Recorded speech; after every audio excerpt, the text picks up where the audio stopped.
Happy Friday, everybody, and welcome into the Gramlich and McLean podcast presented by Ingles, the official supermarket of Gramlich and McLean. We have quite a few teams on a bye week this week, Mac, but still some really big games.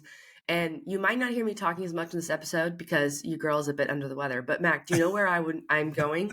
You know where I'm going to get everything I need? Where are Ingles. you going? Please. Ingles has everything.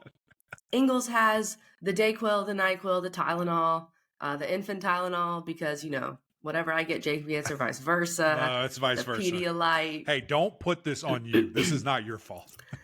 No, it's not. We all know where it came from. It's some other baby who slobbered on Jacob at school. That's right. We all know what happened. But that's how versatile Ingles is. They've got all sorts of baby stuff. And, of course, all the medical stuff, the pharmacy. They just got what you need, Mac. Whatever you need, KG, you get there quickly. We're going to do this episode. But before we jump in, quick message from our friends over at Ingles. It's time to discover the convenience and time savings of contact-free pickup with Ingles Curbside. Just visit shop.ingles-markets.com or download the app. And your Ingles personal shopper gets to work with specialized training on how to select the freshest items for a pre-scheduled pickup. They'll even text you with updates. You pull up to a designated space and your personal shopper delivers your items right to your vehicle. Fresh, fast, and affordable. It's all in the bag. Ingles. Low prices. Love the savings. All right, Mac, let's start with the game that we also broke down on Wednesday with Riley Leonard and Dwayne Carter. If you missed that episode, go check it out. Thought it was those guys were both really, really good. Number 11 Notre Dame is visiting number 17 Duke, a top 20 Duke-Notre Dame matchup. Notre Dame is a 6-point favorite, 7:30 p.m. ABC prime time. If you want to prove you are for real, if you're Duke, win this game in prime time, and then we're talking, maybe a top 10 team. We'll see what kind of credit Duke gets. I know how you feel about that, Mac. But when I look at this game, I think the big matchups for me are Notre Dame's offensive line. Can Duke get some pressure on Sam Hartman? Because if he has a clean pocket, he's going to be fine. And then can Duke get the passing game going a little bit? Because teams do struggle to run on Notre Dame sometimes. So can Riley Leonard get that going? Right. Yeah, I don't think there's any question that the line of scrimmage is the matchup to watch. Both sides offensively for Notre Dame, that big offensive line that they have, kind of led by Joe Alt there. Their key has been running the football. Now, Sam Hartman's certainly the best quarterback they've had since, I don't know when, Brady Quinn. A long time. Certainly that has opened up other things passing wise. But at their core, they want to run the football. They want to lean on that big offensive line, get Audric Estime rolling. A guy that not only is this big, massive Hulk looking guy, but he can also take it 80 yards to the house with no problem. Just ask NC State about that. So I think that's a matchup that you have to watch. Big Dwayne Carter. That's why I wanted to talk to him, kind of get his mindset and where he is, Mr. President. It seems like they're feeling good and that they've got a plan of attack. And, I think Duke's kind of earned that. This season, the things that they've done, really that bend, don't break mentality. It's funny. I was talking with Aaron Beard, who writes for the AP there. And he was going through different things, different defensive coordinators and looking at Duke. And they have only given up one true driving touchdown all year long. It's crazy to think about, when a couple of mishaps, turnovers, Clemson obviously scored there. And then the others were just, trash time. It's the fourth, fifth string in. So there's only been one true touchdown. So how much can this defense really flex their muscles? I think one thing that has been apparent about Duke, KG, these last couple of years is, they're really good. And then they get to this point where the depth just isn't there. They've played a lot of ball. Guys are having to rotate in, and they're just not the same. These guys are well rested. So if anything for this game, it should be 100% effort. Everybody's good to go, and they're feeling great. And then on the other side, looking at Duke's offensive line, Big Graham Barton and company, Monk up there, all those guys, can they establish the run as well?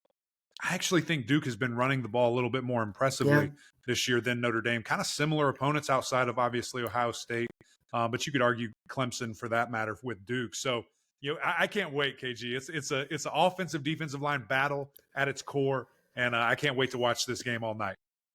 Well, and you bring up Duke running the ball, Riley Leonard's legs. That's going to be a big factor in this game. Does Notre Dame try to take that away? And what I've seen Notre Dame do to a lot of ACC teams lately is they kind of wear you down.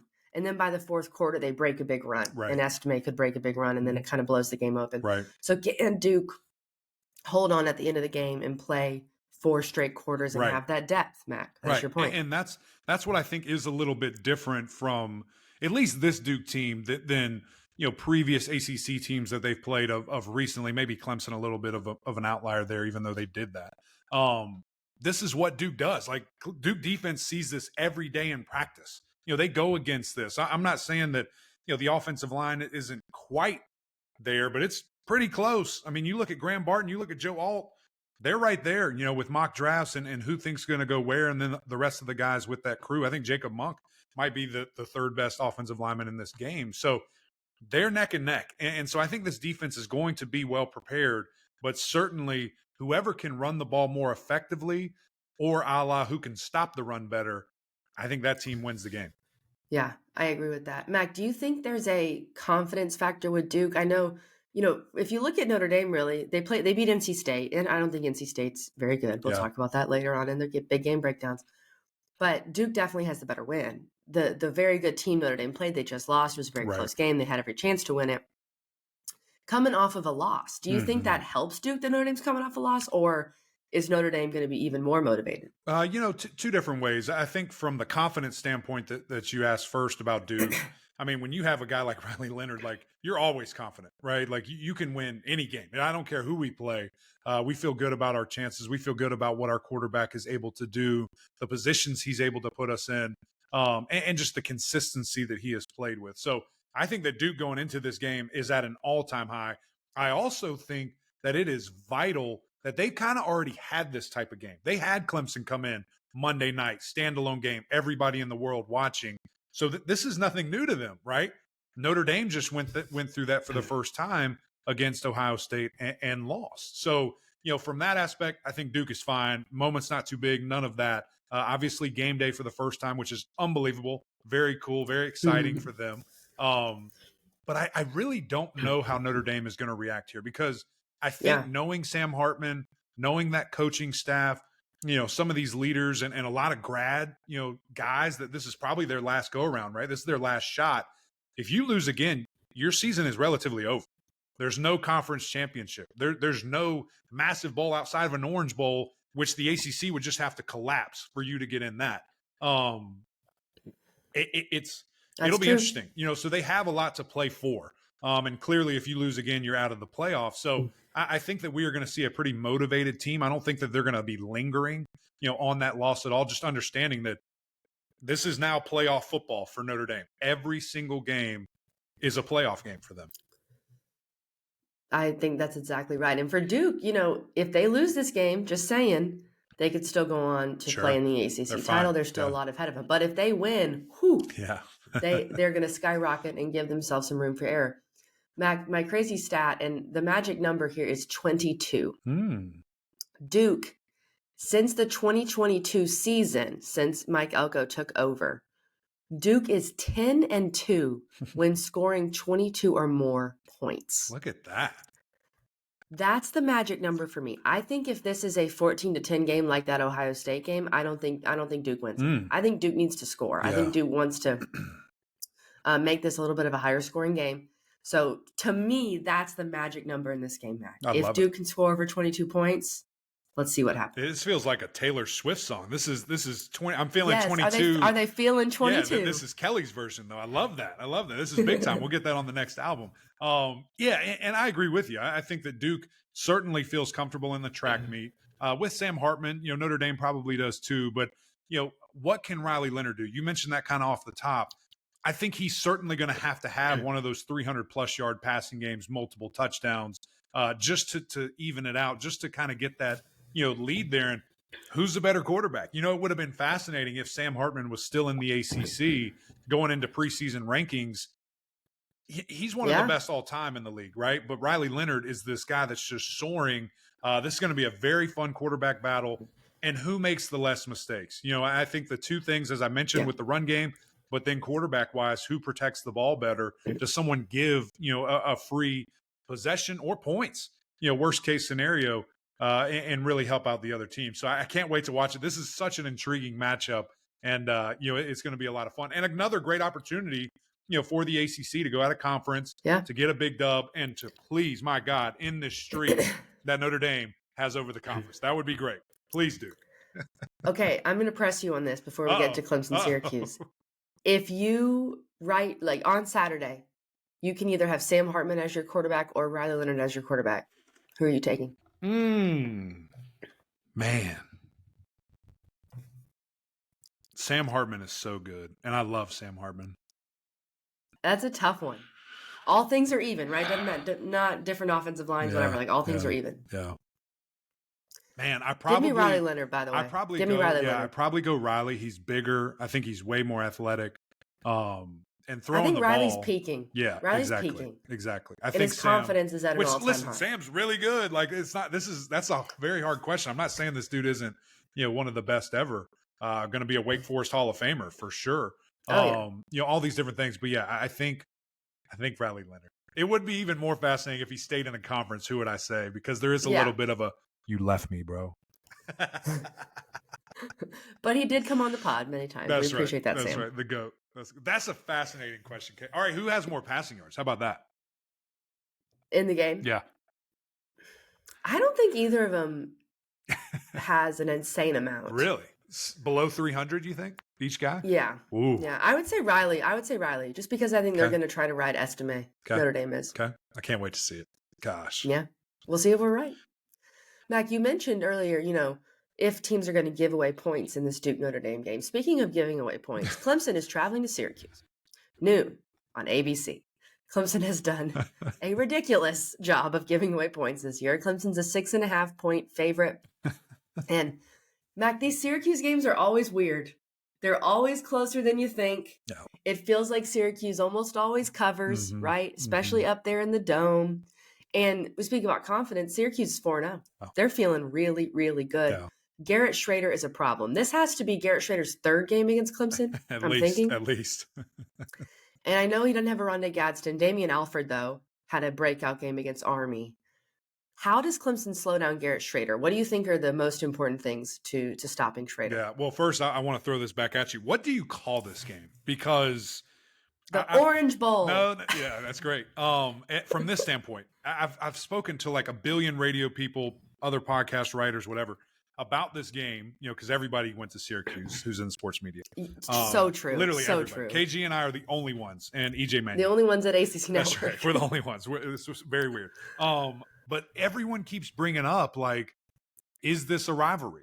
And when you look at see, I love your face there. What do you? That's what I'm asking. Sorry, that was just my natural reaction. What do you call it though? Because you have to say that this is the most difficult opponent for Clemson every year. We don't know what happens, but it is 9-2. But it's not a rivalry. It's 9-1.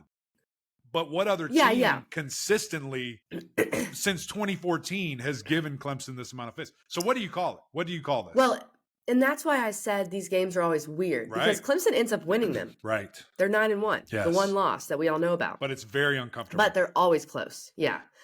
To me, a rivalry, you have to hate the other team. I get it. I just want to know what you would call it.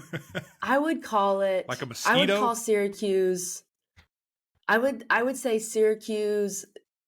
No, I don't know about that. I don't know if I was going to say Syracuse keeps Clemson fans up at night just thinking about that game.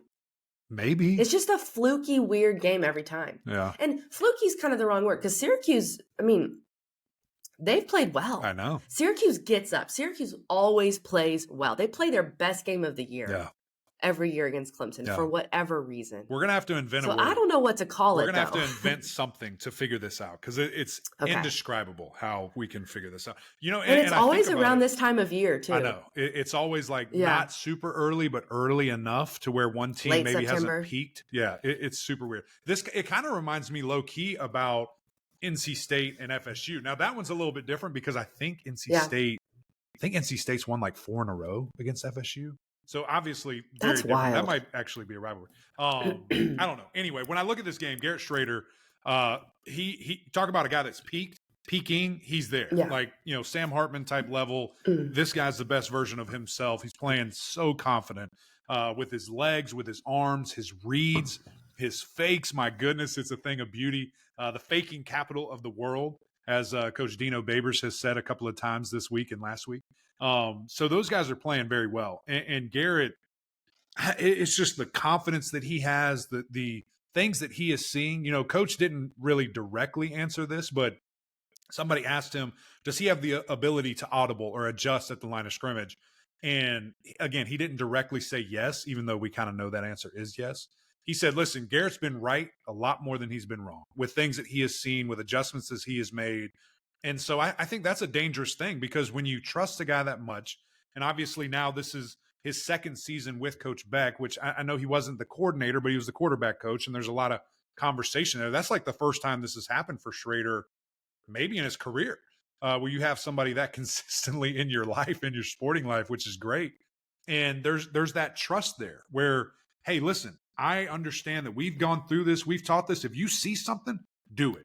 Go whatever you want out there and within our offense and make things happen. And I don't know, KG, he's so big, strong, fast guy. And I think the most important part is he is healthy. He's ready to go. Yeah. So when you talk about defending him, I think it is a great kind of precursor test, if you will, which is fascinating that this is what I'm relating it to. But Florida State and Jordan Travis, those guys did a great job of trying to get pressure, not allowing him to escape, not allowing him to have time. As Coach Dabo Sweeney said earlier this week, Garrett Schrader creates time. Like he's the magician right there, Doctor Strange, where he opens that stone. I know you love Marvel, KG, where he can manipulate time. That's what Garrett Schrader can do. I definitely know what you're talking about. I know you do. And so you've got to pressure him. You've got to get after him. And I think that's what Clemson does. Well, you talk about Schrader being healthy. Jordan Travis might not be 100% healthy, and that's part of what we saw against Florida State. Right. Mac, when we talk about the quarterbacks, this is another example of the Duke game for Clemson and the Florida State game. Mm-hmm. You've got a young Cade Klubnik going up against a wily veteran quarterback on the other side. Yeah. Riley Leonard, Jordan Travis, Garrett Schrader. In the end, in the Duke game, Florida State game, Cade made more mistakes than the veteran quarterback on the other side. I think that's mostly what this game will come down to is, can Cade not make that? Can Clemson not make that drastic mistake that gives the other team 7 free points, that completely changes the momentum, all of that? Can Clemson do that? I mean, that's the big question in this game, honestly. We could break down X's and O's. We can talk about Syracuse running the ball well. We can talk about, I think Clemson's going to try to run the ball as well. Right. But to me, is that wrong, Mac? I mean, it's just, can Clemson not beat itself? Exactly. Can we see a clean game? We saw kind of one. I mean, they had a drop punt, so maybe we haven't. We have not seen a completely full game. Well, but Clemson is coming off its best game of the season. 100%. For sure. No question about it. But just the mistake, everything you just said, the mistakes part, the beating yourself part, can we not see that for one game? One game where you do not do something that is totally, you're bad, your fault there with a couple of different things. And, it is funny that, that play, the 3rd and 1 in overtime, I've watched that back like 100 times and just thinking of all the different things. And there were so many issues on that play. Like, number one, Clemson's running with tempo. Guys on the left that are going to catch the ball eventually are not set, communicating as the ball snapped, not paying attention. And then the fact that you throw it. And on top of that, KG, this is almost sickening. And this is the biggest, what if moment. I hate when I do that, but I do. I think Will Shipley scores on that play. Like, if you watch it in slow-mo, there's nobody past where he's at the line of scrimmage. There's nobody there. Like, he probably scores a touchdown, which is, it's just and then baffling. we're having a whole different discussion about this game. But Mac, even if Clemson beats Florida State, this is probably even more of a trap game. So, maybe it never benefits Clemson to lose, but they're desperate for wins. Yeah. They're desperate at this point. Yeah, and they've got to step up. So, just interested to see that. I like what you said also about Clemson running the football. Again, coming off of Cade's best game where he's looked locked in, great reads, throwing the ball with authority. We see a guy in Tyler Brown step up, who I think is going to be their best receiver when it's said and done. Might already be. But just that confidence throwing it to the tight end. But now you're facing a defense that KG in the 3-3-5 that they're going to bring some stuff. They're going to try to disguise it. Marlo Wax, our guy Caleb, they're going to bring it, and they're going to try to create chaos, create mismatches. I'm looking at that tape where they got that big hit on Cade, fumble 6. How can I replicate that? How, as Syracuse, can I show all this stuff, get a free rusher, and try to get that football? I guarantee they're going to throw a lot of junk at them, and you have to be ready, have to be communicating. And then if you're passing the ball, quick. get it out. And that's what he did last week. How can he build on that? The run game to me is going to be vital, Mac, to help Cade, but also just to control this game because I think Syracuse is going to try to run it as well. Here's my crazy stat. Syracuse is 3-9 since the 2021 season, so the last couple of years. They are 3-9 when allowing 100 or more rushing yards.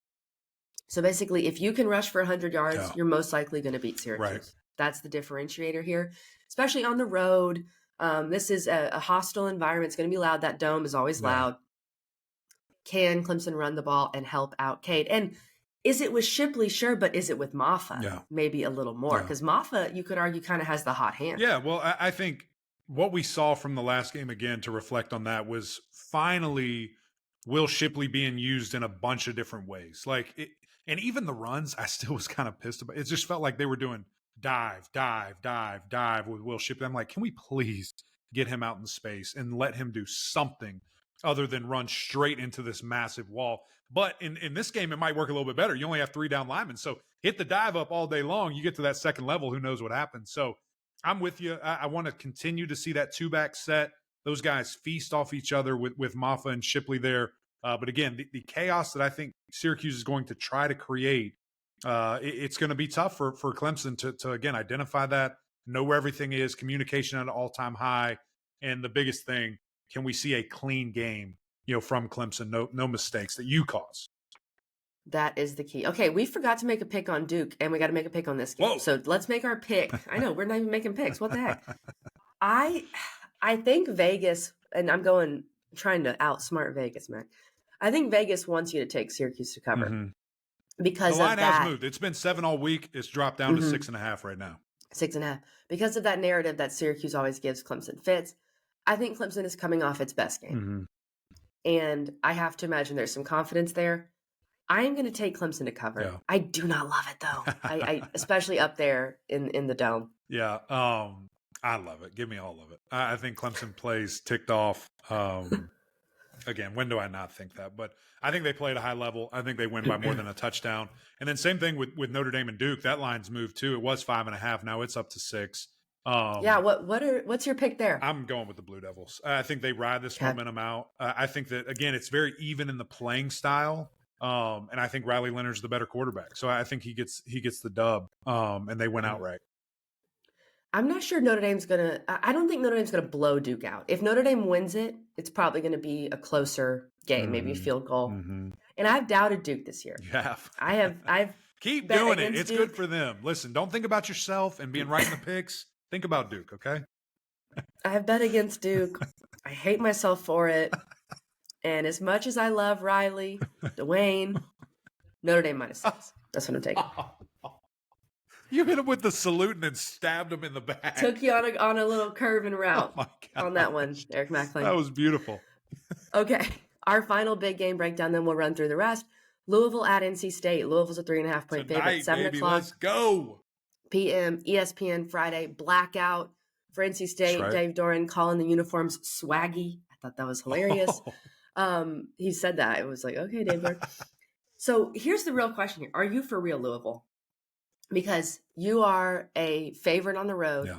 The conventional wisdom always says on a Thursday or Friday night, take the home underdog. They're going to find a way. Yes. But are you for real, Louisville? This is the kind of game, if you want to go on to truly have a shot in the ACC championship, to have a really special kind of year, you got to win this game. And my biggest question is, can NC State score enough? Right. Because Louisville can score. Right. And I'm not sure NC State can match them offensively. Yeah. I'm fascinated to see this game because I think, I'm really excited about Louisville, obviously. They're scoring so many points. They've looked super explosive. And then you kind of look who they play. Now, Georgia Tech, I think, is a good indicator. That's obviously a lot of points.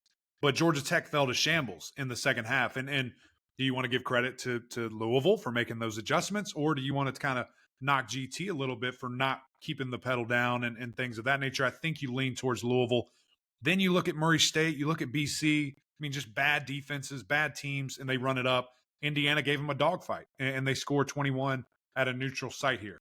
I think everything that you said about Carter Finley on a Friday night, blackout, everybody's feeling excited, man, it's dangerous. And this defense is still really good. I don't think any part of this team has hit their stride, and there's some injuries. Can Louisville take advantage of those? I'm so on the fence of what I think is going to happen in this game, but the Friday night is pulling me. It's pulling me, KG. I know. I'm an offensive guy. I just think that that's going to hold strong, and I think running the ball travels. I think confidence travels, and that's everything that Louisville has shown. It's terrifying. I agree. It's terrifying. I agree. I just don't trust NC State. I've had trust issues with NC State for a while now, Mac. You know about this. We're working through it together as a unit, but they just do not score enough reliably. And I looked this up. That this doesn't have too much to do with the game, but here's my crazy stat. Louisville scored 56 points versus Boston College last week. That's in a conference game, 56 points, right? The last time NC State scored 56 or more points in an ACC game. Oh my gosh. I want you to guess the year, Matt. Just guess the year. It has to be a long time ago. The way I was saying it. The way you're saying it has to be like a long time. They scored a bunch against Clemson one year, but it wasn't 50. We weren't in the 50s. We might have been. They were. Right. I'm going to go like the 70s. I'm going to go or the 80s. 80s. I'm going to go the 80s, way back. Not that far. Okay. Not that far back. Okay. Good. But back to a great year, 2011. Oh, they did. Okay, not that far at all. Mac. That's not that far. It's 12 years. Defensive team. 12 Big years. defensive team. They beat Maryland 56-41. The Terps. On November 26, 2011. Wow. I know 56 is an arbitrary number, but when I was going back, I could go through years of their schedule where I didn't even have to really, I mean, I looked like I didn't, this is a correct stat, but they were barely in the 40s in some of those games. So I just have trust issues with NC State and their offense. Yeah. It's dangerous to take a favorite on the road like this in a Friday night, but I believe in Jeff Brom and that culture he's building. Give me Louisville minus 3.5. How many points will it take for NC State if they want to win? Not cover, whatever it is. How many points to win? You got to score in the 30s, boo. You think so? You think so? Come on. Yeah. You got to get in the 30s. Yeah, I think so too. We got to do it. And I just don't know. But again, everything that I said, I would not be surprised at all if NC State pulls this out, and maybe you kind of want them to just to get some real strength in the league. But I think Louisville's offense is playing too high. Give me the Cards on the road. Mac, is Louisville ranked if they win this? No, because no one cares about the ACC. We'll just continue to blow people out. We'll do our thing. We care. Hey, in the Eric McLean and Kelly Gramlich polls, they're ranked. Darn right. Darn right. Hey, make sure if you're listening to this, if you know someone who cares about the ACC, send them the pod. Please do. Just shoot them a little Please text. Do. Send Say, it hey, over. watch this. Or an AP poll voter, if you know any AP poll voters. Yeah, if you know an AP voter. Send it their way. All right, Mac, speed round. Let's roll through it. I'm going to start with my favorite game in the speed round. Bowling Green at Georgia Tech. Georgia Tech is a 22-point favorite. 3:30 p.m. on ACC Network. And it's just because I love what I'm seeing from Georgia Tech. Sure. I think that the key hire has been key, major key. And Georgia Tech, if they win this game against Bowling Green, that's 3 wins. We're talking bowl game. Oh, yeah. I don't want to get too ahead of ourselves. We're talking bowl game.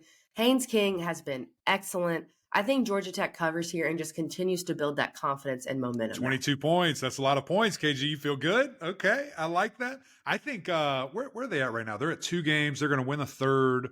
We are traveling down to Miami, so we'll have them in Miami next week. Can't wait to see that. BC, they get their 4th. That could be a sneaky game for Miami. Keep an eye on that one. Yikes. That would not be good. Coming off a bye.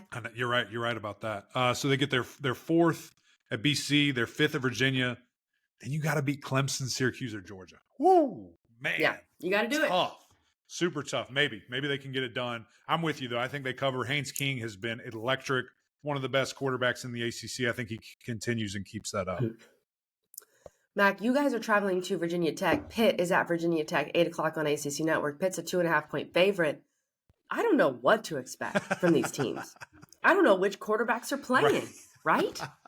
Like, what is going on? You have no clue. You know what you do know, though? No idea. Here's what you need to know, and all you need to know. Virginia Tech, again. It's sold out, right? Sold the heck out. That's They're crazy. They're doing a whiteout. They're sold out, and I love going to this place. I don't care what their record is, but I do think about this. I've thought about this for like 4 years because we go there all the time. What if they were good just once? Like, what would that place be like? I can't even And they imagine. have been. They have such great history. Yeah, but like, yeah, like recent history. I need to see it. I just can't You know what I mean. imagine how juiced up that place would be. And what do you do if you're either team? I mean, I kind of know Pittsburgh. Here's the deal. If you throw more than 15 passes, fire the whole staff because VT is giving up 2 billion yards a game on the ground. Run the football. You've got 4 or 5 great running backs. Yeah. You got an offensive line that's banged up. Running the ball is easier than pass blocking. Run the football. That's all you need to do. And then Virginia Tech, if you're not confident about drones, put in the young freshman. Put Pop in the game. Now, maybe this one isn't quite the one. Is he back on the team? He's back. And I heard it was super minor. It might have got blown out of proportion what happened. What, did he like miss a tutor or something? It was a little more than that, but it wasn't like something astronomical. It was silly. But anyway, this maybe isn't the game, but maybe it is because he's mobile. He's a guy that can move around. Pitt will hit you. I mean, you don't want to break a guy. You don't want to ruin him because they're going to get after the quarterback. They had like 5 or 6 sacks last week against Drake May. So maybe that'll be difficult. But yeah, if I'm Pitt, I'm running the football until proven otherwise. It's hard for me to pick Virginia Tech. Right. So I'm going with the Panthers here. Yeah. Pitt's going to be able to run it. The defense is still solid. Right. I'm taking Pitt, but I do not have about all these any faith in this road game. favorites in the ACC? This is bonkers. There's a bunch of them this week. That makes me uncomfortable to take all these road favorites. I don't love that. Mac, our last game, our sad game, Virginia at Boston College, 2 p.m. on the CW network. Boston College is a 3-point favorite. Mm-hmm. BC at home. I think the key here is pretty simple. Which young quarterback makes less mistakes? Castellanos or Calandria? Well, here's the deal. I heard Calandria might not be playing. I heard that Musket. That Musket. They're going to put Musket back in. Yeah. Which okay. Well, that's interesting. Idea. That's good to know. I think it's just because he's healthy and he's earned the spot. I don't think it's a good idea though. I think it's a horrible idea because you have Calandria, a guy who can make things like I know he makes a lot of mistakes, but he also is averaging more yards than any other quarterback in the league per game. What do you want to do? I don't know. We'll see. I don't think Musket has had, quite a fair shake, obviously playing Tennessee game 1 and then being hurt. So maybe he can do something similar, but I kind of know what I'm getting in Calandria. So if you could live with it, who knows? This is honestly, loser of this game goes to the bottom of ACC power rankings. You are playing for the worst team in the league here. And I've got to think that, my guy Castellanos is going to do it. He's super fun to watch. He's a little undisciplined, which, kind of drives me nuts at times, but he makes it happen and he's electric and he'll throw it and run it all over the yard. So I think BC a little comfortable with the chaos there and they get the dub. This sounds weird, but I think Virginia has been a lot more consistent than BC this year. But they're 0-4. How crazy is that? I agree. I know. I know what I'm getting from Virginia. It just hasn't been enough.